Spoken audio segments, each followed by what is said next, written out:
میری بہن، اگر فرصت ملے تو سوئے ہوئے شوہر کو کبھی غور سے دیکھنا. یہ وہ شخص ہے جس کا کبھی آپ کے ساتھ کوئی رشتہ تھا ہی نہیں، صرف نکاح ہی ہوا تھا کہ اس نے تمہارے اور تمہارے بچوں کے لیے نہ دھوپ کی پرواہ کی نہ سردی کی پرواہ کی. دن رات ایک کر کے تتی ریت پر کماتا رہا، اس لیے کہ مجھے کچھ ملے نہ ملے، میری بیوی کو روٹی کا ٹکڑا مل جائے، میرے بچوں کو روٹی کا ٹکڑا مل جائے. نہ تو یہ اپنی تکلیف کی پرواہ کرتا ہے، نہ اپنے بخار کی پرواہ کرتا ہے. باہر کے لوگ اسے ذلیل کرتے ہیں، سخت کام لیتے ہیں. اس نے کبھی شکوہ نہیں کیا کہ مجھ سے کیوں سخت کام لیا جا رہا ہے، صرف اس لیے کہ میری بیوی اور میرے بچے خوش رہیں، ان کی میں ہر خواہش پوری کروں.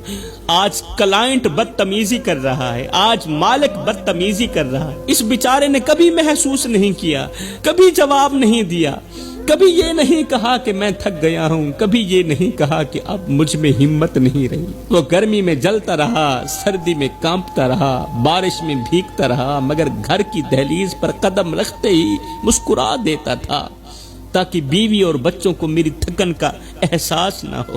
تھکا ہارا شوہر جب سوتا ہے تو ہڈیاں درد کرتی ہیں، جسم کا بال بال تکلیف دیتا ہے، ہاتھوں کی رگیں دکھتی ہیں، کمر بوجھ سے ٹوٹ چکی ہوتی ہے، آنکھوں میں نیند کم اور فکر زیادہ ہوتی ہے. مگر یہ بہادر خود کو حوصلے دیتے ہوئے دل ہی دل میں کہتا ہے ابھی تھکنے کا وقت نہیں، اے میرے جسم ابھی تھکنے کا وقت نہیں، ابھی تو میرے بچوں نے بڑا بھی ہونا ہے. بڑا ہونے کے لیے ان کے لیے روٹی بھی کمانی ہے، ان کے لیے کپڑا بھی کمانا ہے، ان کی ضرورتوں کو بھی پورا کرنا ہے. ابھی میرے بچوں کی ضرورتیں باقی ہیں، ابھی میری بیوی کی خواہشات باقی ہیں. شوہر درد میں بھی خود کو تسلی دیتا ہے کہ اگر میں ٹوٹ گیا تو میرے گھر کا سہارا کون بنے گا، اگر میں ہار گیا تو میرے بچوں کے خواب کون پورے کرے گا. شوہر اپنے درد کو کچھ اس طرح چھپا لیتا ہے، اس طرح چھپا لیتا ہے کہ اگلی صبح پھر اسی حوصلے کے ساتھ کھڑا ہو جاتا ہے کہ شاید آج کا دن بھی اسی جد و جہد، اسی محنت کے ساتھ گزر جائے گا. مجھے کچھ ملے نہ ملے، میری بیوی کو روٹی کا ٹکڑا مل جائے. اب ایک طرف وہ بیچارہ شوہر ہے اور دوسری طرف بیوی ہے.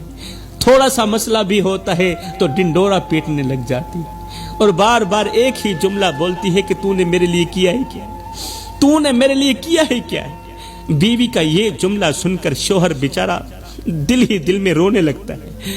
اس کا دل اندر ہی اندر سے چیخ کر کہتا ہے ہاں ہاں میں نے کچھ نہیں کیا، ہاں ہاں میں نے کچھ نہیں کیا. اپنی جوانی تیری ہر ایک خواہش پوری کرنے کے لیے میں نے قربان کر دی، ابھی میں نے کچھ نہیں کیا. تتی ریت پر کمزور کندھے پر بوجھ اٹھاتا رہا، بوریاں اٹھاتا رہا، ابھی میں نے کچھ نہیں کیا. مالک کا غصہ برداشت کیا، لوگوں کی باتیں سنی، ذلیل و خوار ہوتا رہا. کس کے لیے؟ تیرے لیے اور تیرے بچوں کے لیے. ابھی میں نے کچھ نہیں کیا. راتوں کو تھکا ہوا جسم لے کر آیا مگر بچوں کے لیے مسکرا کر بیٹھ گیا، نہیں کہا کہ میں تھکا ہوا ہوں، ابھی میں نے کچھ نہیں کیا. اپنی خواہشیں مار دیں، اپنے خواب دفن کر دیے صرف اس لیے کہ میری بیوی کے چہرے پر خوشی رہے. ابھی میں نے کچھ نہیں کیا. اپنی جوانی کی طاقت مزدوری میں جلا دی، ہاتھوں کی لکیروں کو محنت کی دھول سے بھر دیا. کبھی اپنی تکلیف کا ذکر نہیں کیا، کبھی اپنے دکھ کا حساب نہیں مانگا، صرف ذمہ داری ہی اٹھاتا رہا اس سوچ کی بنیاد پر کہ مجھے کچھ ملے نہ ملے، میری بیوی کو روٹی کا ٹکڑا مل جائے، میری بیوی کی ہر ایک خواہش پوری ہو جائے. ہاں ہاں شاید میں نے واقعی کچھ نہیں کی. میری بہن، ایک لمحے کے لیے سوچ تو صحیح کہ اگر ایک دن یہ شخص تیرے گھر واپس زندہ نہ آئے تو تیرا کیا بنے گا.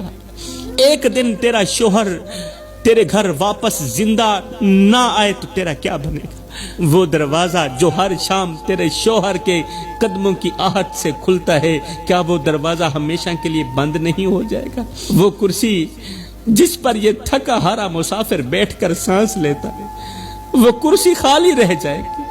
پھر تو اسی خالی کرسی کے سامنے بیٹھ کر اپنے دکھڑے سنائے گی، روئے گی، آنسو بہائے گی، مگر اس وقت کوئی جواب دینے والا نہیں ہوگا. پھر تمہیں یاد آئے گا کہ یہی وہ شخص تھا جو اپنی تھکن چھپا کر مجھے مسکرا کر دکھاتا تھا.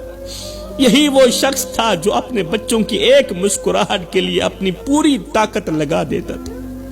پھر شاید دل سے ایک آہ نکلے گی کہ کاش میں نے اس کی خاموشیوں کو سمجھ لیا ہوتا، کاش میں نے اس کے درد کو پڑھ لیا ہوتا، کاش میں نے کبھی اس کے سر پر ہاتھ رکھ کر یہ کہہ دیا ہوتا کہ تم تھک گئے ہو، تھوڑا سا آرام بھی کر لو۔ کیونکہ اصل سچ یہ ہے کہ دنیا میں بہت سے رشتے مل جاتے ہیں، مگر جو رشتہ بیوی اور شوہر کے درمیان ہوتا ہے وہ صرف ساتھ رہنے کا نہیں ہوتا، وہ ایک دوسرے کی زندگی سنبھالنے کا رشتہ بھی ہوتا ہے۔